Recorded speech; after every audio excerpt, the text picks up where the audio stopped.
안녕하세요. 좋은 아침입니다. 오늘은 창세기 22장에서 24장까지입니다. 자, 22장의 2절의 말씀을 먼저 볼게요. 여호와께서 이르시되 너의 아들 너의 사랑하는 독자 이삭을 데리고 모리아 땅으로 가서 내가 너에게 알려준 한 산으로 가서 거기서 그를 번제로 드리라. 두둥. 이 말을 들은 아브라함 정말 충격과 패닉 상태에 빠지지 않았을까라는 생각이 드는데요. 하나님께서 약속해서 얻은 그 아들이잖아요. 25년 만에 얻은 그 아들, 아브라함과 사라의 노년에 얻은 그 아들, 정말 얼마나 귀하고 얼마나 사랑스럽고 정말 말로 표현을 못할 정도죠. 근데 그런 아들을 번제로 드리라는 이 말씀은 아브라함에게 엄청난 충격이었을 겁니다. 여러분, 번제로 드린다는 게 어떤 건지 아세요? 일부가 아니라 전부를 태워드리는 제사를 말하는 거예요. 자, 아브라함은 이삭을 자기 손에서 완전히 내려놓아야 했던 겁니다. 완전히. 자, 그런데 아브라함이 그 다음날 아침에 일찍 일어나서 하나님의 말씀대로 그 모리아 산으로 출발을 합니다. 정말 저는 아브라함이 한숨도 못 잤을 것 같다는 생각이 들었어요. 여러분은 어떻게 생각하세요? 그리고 또 저는 궁금한 게 생겼어요. 왜 이 모리아 산이었을까? 뭐 앞에서 집 앞에서 해도 되고 뭐 딴 데 가서도 해도 되는데 꼭 굳이 이 모리아 산이었을까라는 생각이 들었는데 이 당시 아브라함은 몰랐겠지만 성경은 훗날 이 모리아 산이 바로 예루살렘이며 솔로몬 성전이 세워진 곳이라고 분명히 말하고 있습니다. 그리고 예수님이 십자가에 달리신 그 골고다 언덕과 같은 산줄기 안에 있는 곳이라고 하더라고요. 즉 성경은 이 자리를 통해 하나님이 준비하실 제사의 방향을 미리 보여주고 있는 거였던 거죠. 자, 4절에 보니까 제3일에 아브라함이 눈을 들어 그곳을 멀리 바라본지라 라고 적혀있죠. 그러니까 한마디로 이 모리아산까지 가는 데는 3일이라는 시간이 걸릴 정도로 멀었던 거예요. 여러분 작심삼일이란 말 잘 아시죠? 자, 이 3일은요. 생각하고 흔들리고 되돌아갈 수 있는 그런 충분한 시간이었던 겁니다. 여러분 그렇잖아요. 3일 만에 사람이 마음이 바뀌잖아요. 하나님은 순간의 감정으로 결단하고 순종하는 것이 아니라 충분히 고민하고도 선택한 그 순종, 그걸 보시고자 했던 겁니다. 아브라함은 이삭에게 이제 번제에 쓸 나무를 지게 가게 하거든요. 자, 그리고 아들이 물어요. 아버지, 불과 나무는 있는데 번제할 어린양은 어딨나요? 라고 묻거든요. 자, 이렇게 말한 걸 보면 이삭은 지금 제사 지내는 법도 다 알고 있다는 거예요. 그리고 번제했을 그 무거운 나무를 짊어지고 갔다는 건 최소한 이삭이 10대 후반일 가능성이 큰 거죠. 10대 후반이거나 아니면 20대거나. 예. 자, 그런데요. 도착해서 나이 많은 우리 100세가 넘어간 이 아브라함이 이삭을 결박하려고 하는데 젊고 힘센 이삭이 저항하지 않았다는 겁니다. 저항을 안 했어요. 자, 그럼 이삭은 왜 도망가지 않았을까? 그래서 이거 굉장히 무서운 일이거든요. 자기를 번제로 잡으려고 하는 거잖아요, 지금. 자, 근데 성경에서는 이삭의 그 어떤 것도 기록하고 있지는 않아요. 하지만 이삭의 순종은 우리에게 요구된 순종이 아니고요. 예수님의 순종을 미리 보여주신 하나님의 예고편과 같은 거였던 거죠. 자, 그래서 이삭을 예수님의 예표라고도 얘기하거든요. 자, 그리고 이 이야기의 절정은 아브라함의 결단이 아니라 칼을 드는 순간 하나님이 멈추게 하신 그 개입에 있는 겁니다. 하나님은 끝까지 사람을 받지 않으시는 분이기 때문에 하나님은 우리 인신대사를 전혀 받지 않으세요. 절대, 네버. 예? 자, 여러분, 하나님은 이 이야기를 왜 이스라엘 백성에게 하시고 계신 걸까? 아브라함은 언약의 아들 이삭을 바치라는 말 앞에서 언약 자체가 무너지는 것처럼 보이는 상황에 놓이게 된 거잖아요. 근데 이게 지금의 이스라엘의 현재 상황과 똑같았던 겁니다. 출애굽은 했지만 광야는 험하고 가나안은 멀고 약속은 보이지 않는 그런 상태였던 거예요. 그리고 이 당시 다른 족속들은 이방신들을 섬길 때 사람을 신을 달래기 위한 제물로 사용되고 있었거든요. 사실 이거는 우리가 구약을 보면 많이 나왔던 내용들이에요. 인신 제사가. 그렇죠? 당시 주변 민족들은 신을 달래기 위해서 자식을 바쳤지만 이스라엘의 하나님은 사람을 살리기 위해 사람을 살리기 위해 대신 제물을 준비하신 분이었지 않습니까? 그래서 22장은 너희 하나님은 이런 분이시다는 걸 각인시키기 위한 거였던 겁니다. 구약에 보세요. 그리고 구약에 나오는 그 이스라엘의 왕들도 보세요. 자기 아들을 막 불로 지나가게 하고 막 인신제사하고 막 그랬지 않습니까? 하나님은 절대 완전 반대거든요. 완전 싫어하시거든요. 자, 하나님의 이런 모습을 우리가 좀 본 거예요. 자, 이제 23장으로 가보겠습니다. 23장은 어떻게 하면 좋아요? 사라의 죽음 이야기가 나옵니다. 그리고 그 사라의 장례를 치르기 위해서 무덤을 사기 위한 대화가 오고 가는 장면이 대부분이에요. 그래서 도대체 이걸 왜 말씀하신 거지? 이게 왜 이렇게 중요한 문제이지? 라는 생각이 들었어요. 근데 이게 중요한 장이더라고요. 자, 왜 중요한지 한번 봅시다요.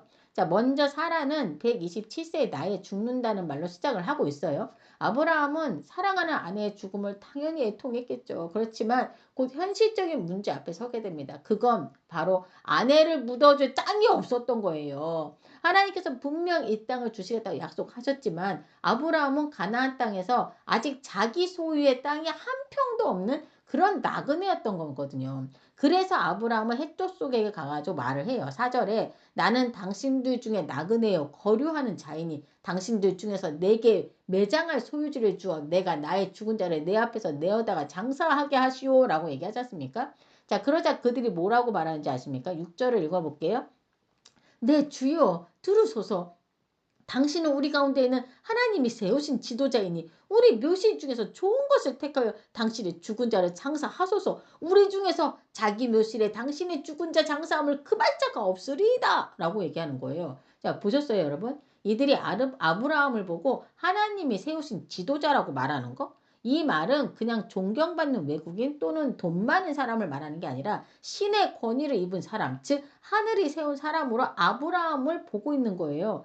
자, 그럼 왜 헷 족속은 아브라함을 이같이 말하고 있는 걸까? 이들이 보니까 아브라함은 전쟁에서도 소수 인원으로 대승을 거둔 사람이었죠. 그렇죠? 유명하죠? 자, 그리고 기근 속에서도 망하지 않았고 오히려 재산이 더 늘어났어요. 어디를 가든 번성하고 그리고 아비멜렉이 그 블레셋의 왕이잖아요. 아비멜렉이 찾아올 정도로 왕들과도 대등하게 대하는 모습을 많이 본 거예요. 그러니까 이들이 보기에는 분명 이 사람 뒤에는 보이지 않는 신적인 힘이 있다라고 느꼈던 겁니다. 자, 그리고 아브라함의 태도에서도 지도자로서의 면모가 보였던 거예요.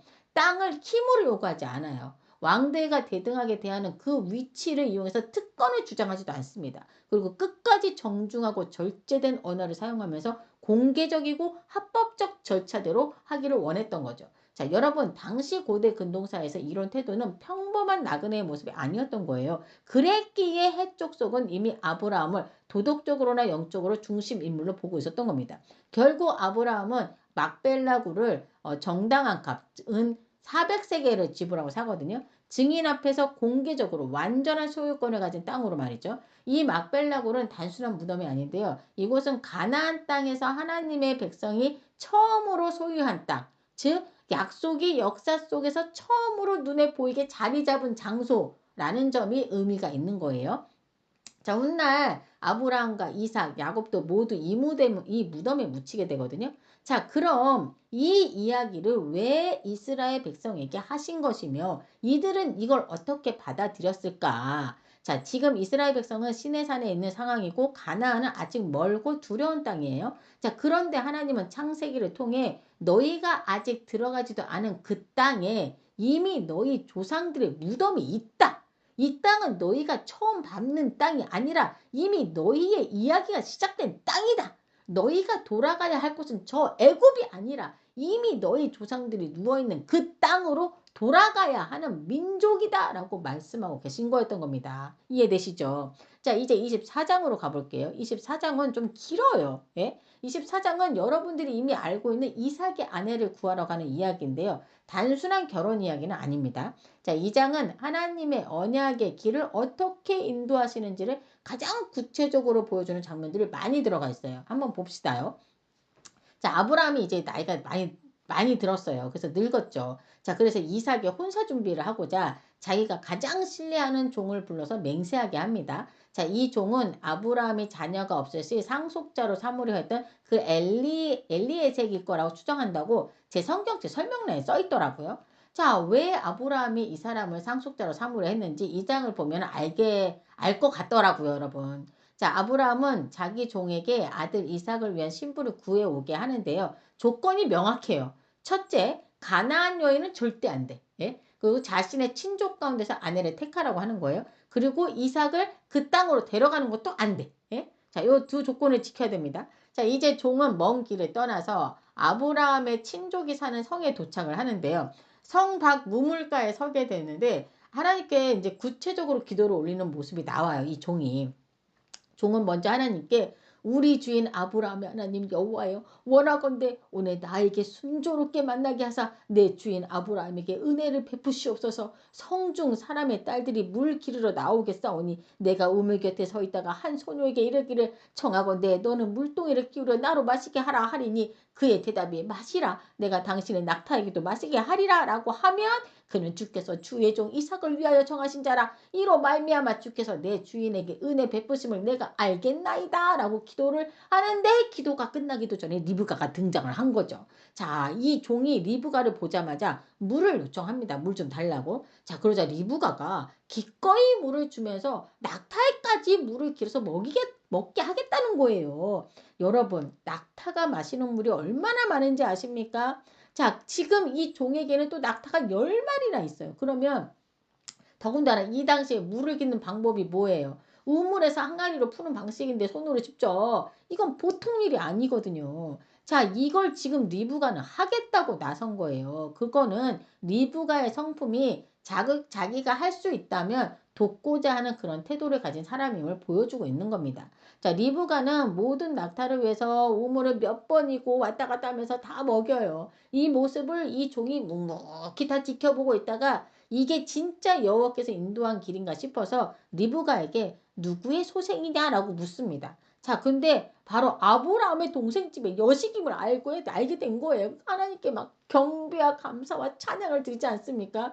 진짜 그랬을 것 같더라고요.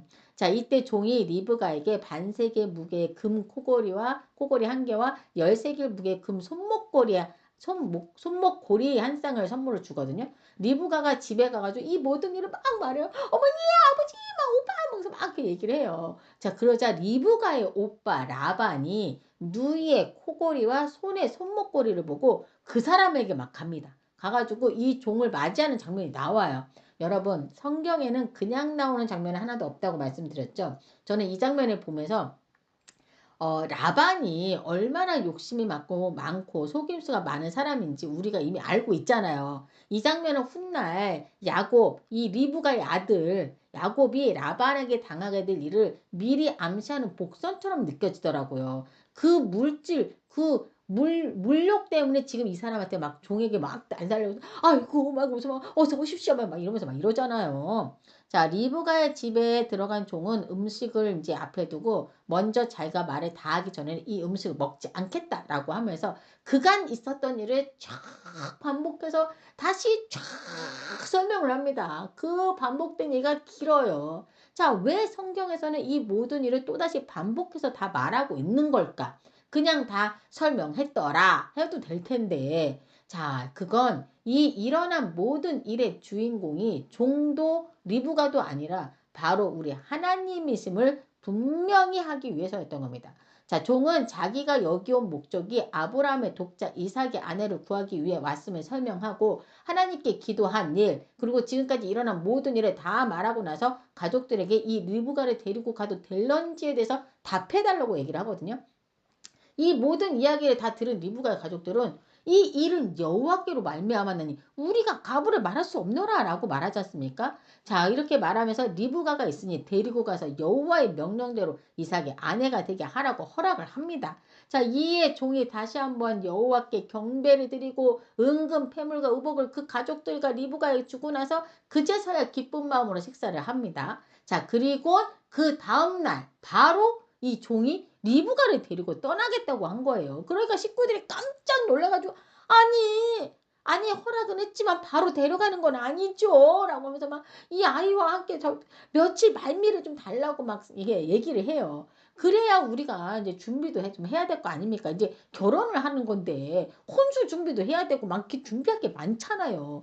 근데 사실 이게 맞죠? 근데 어떻게 그 다음날 바로 데리고 간다고 합니까? 이거는 이 종의 태도도 아니 좀 배려를 좀 해줘야 되지 않을까 싶은데요. 하지만 이런 종의 태도는 이 일은 하나님께서 지금 이루신 일이고 그렇게 지체할 수 없다라는 그 긴박함에 더 가깝지 않았을까. 그리고 빨리 아브라함에게 이 기쁜 소식을 알리고 싶지 않았을까라는 생각이 들었는데 근데 사실 남아있는 가족 입장에서는 또 다르죠. 그쵸? 좀 며칠이라도 함께 있고 싶어하는 그 마음 충분히 이해 갑니다. 자, 그래서 가족들은 본인에게 직접 물어보자고 해요. 당연히 리브가가 안 가겠다고 조금 더 있다가 가겠다고 할 거라고 생각을 했던 거죠. 근데 리브가가 글쎄 가겠습니다 라고 얘기를 한 거예요. 이걸 보면 우리 리브가도 연약한 여성은 아니다 라는 생각이 들었어요. 결정이 되었다면 지금 가야 한다면 간다 라는 그런 결단력 있는 여성이지 않았을까라는 생각이 들었거든요. 자, 리브가가 가겠습니다 라는 이 말 한마디로 그녀의 익숙한 집을 떠나 보이지 않는 약속의 길로 들어서게 된 거예요. 자, 그리고 다음 장면은 이삭에게로 넘어갑니다. 이삭이 들에서 묵상하다가 리브가를 맞이하게 되거든요. 종으로부터 이 모든 일을 다 듣고 리브가를 사라의 장막으로 들이고 그를 맞이하여 아내로 삼고 사랑하였으니 이삭이 그의 어머니를 장례한 후에 위로를 얻었더라 라는 말로 24장은 마무리가 됩니다. 자, 그럼 이 24장은 이스라엘 백성에게 어떤 메시지를 주고자 한 걸까? 지금은 광야에 있지만 곧 가나안에 들어가야 할 이 백성들에게 이렇게 긴 분량으로 또 반복적으로 말을 하고 있다는 건 의도적으로 강조하고 싶은 게 있던 건데요.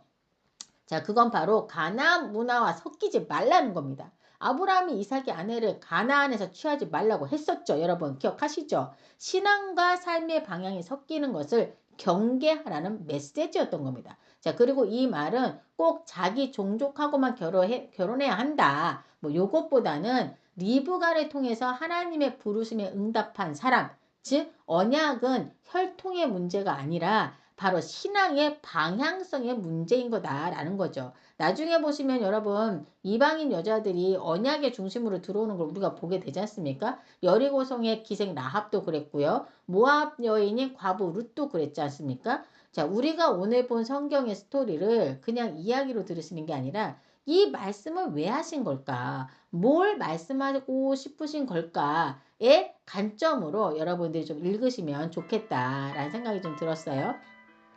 자, 창세기 24장은요. 사람이 계획한 결혼 이야기가 아닙니다. 하나님께서 언약의 길을 다음 세대로 이어가시는 이야기인 거고 보이지 않아도 하나님은 이미 앞서 준비하고 계셨고 순종하는 한 사람의 가겠습니다를 통해 약속은 오늘도 조용히 이루어지고 있음을 보여주고 있는 것 같다라는 생각이 들었어요.